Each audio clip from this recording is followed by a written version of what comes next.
Iran ও ইসরায়েলের সংঘাতের অষ্টম দিনেও ব্যাপক ক্ষেপণাস্ত্র হামলা চালিয়েছে দুপক্ষই। হামলা হয়েছে তেহরানের একটি পারমাণবিক গবেষণা কেন্দ্রে। ইরানের সামরিক স্থাপনাগুলো লক্ষ্য করে অন্তত 7টি হামলা চালিয়েছে আইডিএফ।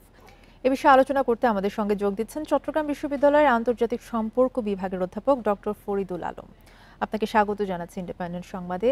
আপনাকে শুরুতেই যে বিষয়টি আপনাকে প্রশ্ন করতে চাই সেটা হচ্ছে যে ইরান ইসরায়েল যুদ্ধের পরিণতি আসলে কি এবং পরিস্থিতি আসলে কোন দিকে যাচ্ছে, আর আঞ্চলিক যুদ্ধে তা ছড়িয়ে পড়তে পারে কিনা।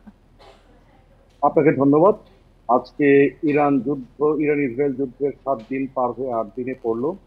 এবং আমরা যদি দেখছি শুরুর দিকটায় যেমনটি মনে হচ্ছিল যে এই যুদ্ধে ইরান একদমই একা। ইরানকে তো মুসলিম বিশ্ব এখন পর্যন্ত সমর্থন জানায়নি, তুরস্ক ছাড়া, পাকিস্তান ছাড়া।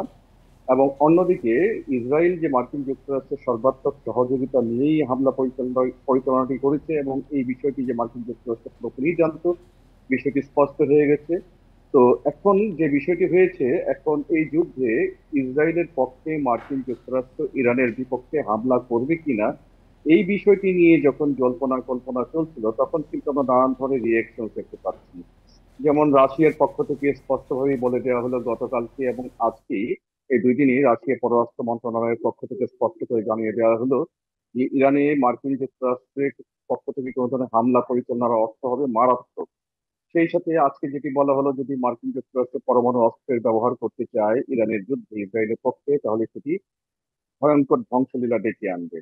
আমরা যদি দেখলাম যে এর আগে পিয়ার স্টারমার, ব্রিটিশ প্রধানমন্ত্রী, তিনিও মার্কিন প্রেসিডেন্টকে তিনি ডিসকারেজ করেছেন যেন মার্কিন যুক্তরাষ্ট্র এই অভিযানে অংশ না নেয়। তো এই সবকিছু মিলে আমরা যেটি দেখতে পাচ্ছি, ইরানের যে এই হামলাটি, এটি যে অযৌক্তিক, এটি পশ্চিমা বিশ্ব আগে থেকেও জানতো, যদিও তারা সেইভাবে প্রকাশ করেনি।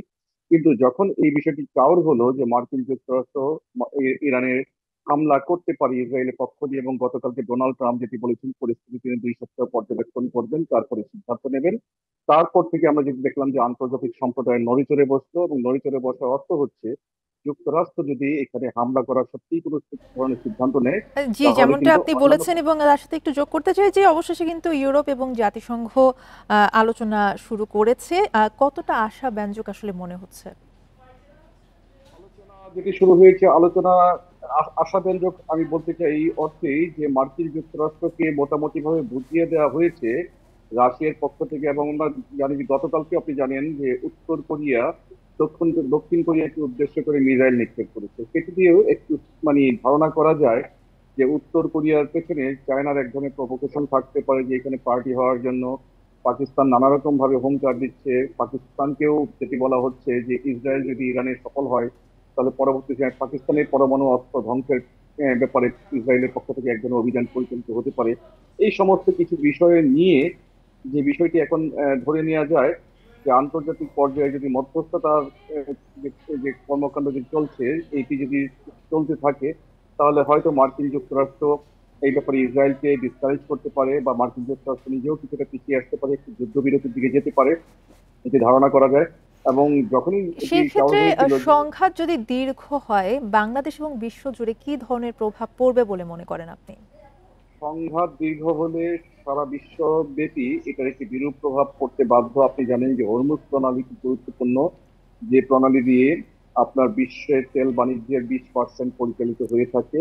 সুতরাং আমরা দেখছি যে ইতিমধ্যে গতকালকে খবরে দেখেছি $10 ব্যারেল প্রতি তেলের দাম বেড়ে গেছে। সেই সাথে বিশ্ব বাণিজ্যের যে সার্বিক দিকটি, সেখানে একটি বড় ধরনের হোঁচট খাবে। আমাদের মতো দেশ, আমরা উন্নয়নশীল দেশ, আমরা যে অনেকটাই সাবসিডাইজ প্রাইসে আমরা তেল দিয়ে থাকি, সেখানে সাবসিডি দেওয়া কি সম্ভব হবে না। যে তেলের দাম বেড়ে যায়, আমাদের প্রোডাকশন কস্ট বেড়ে যাবে, ইম্পোর্ট এক্সপোর্ট সমস্ত কিছুতে এটা একটি প্রভাব বিস্তার করবে। সার্বিকভাবে আমাদের অর্থনীতিতে একটা ধাক্কা আসবে। শুধু আমরা বলতে এখানে আমি যেটি বোঝাতে চেয়েছি, আমাদের মতো যে দেশগুলো আছে, অর্থাৎ উন্নয়নশীল দেশগুলো, এই দেশগুলোর জন্য তো বটেই, এমনকি এটির হুমকি থেকে বা এটির আজ থেকে আন্তর্জাতিক পর্যায়ের উন্নত দেশগুলো হয়তো এই থেকে আহ, রক্ষা পাবে না, এটির একটি বিরূপ প্রভাব বা প্রতিক্রিয়া করতে পারছে। জি, আপনাকে অনেক ধন্যবাদ আমাদের সাথে যুক্ত হওয়ার জন্য।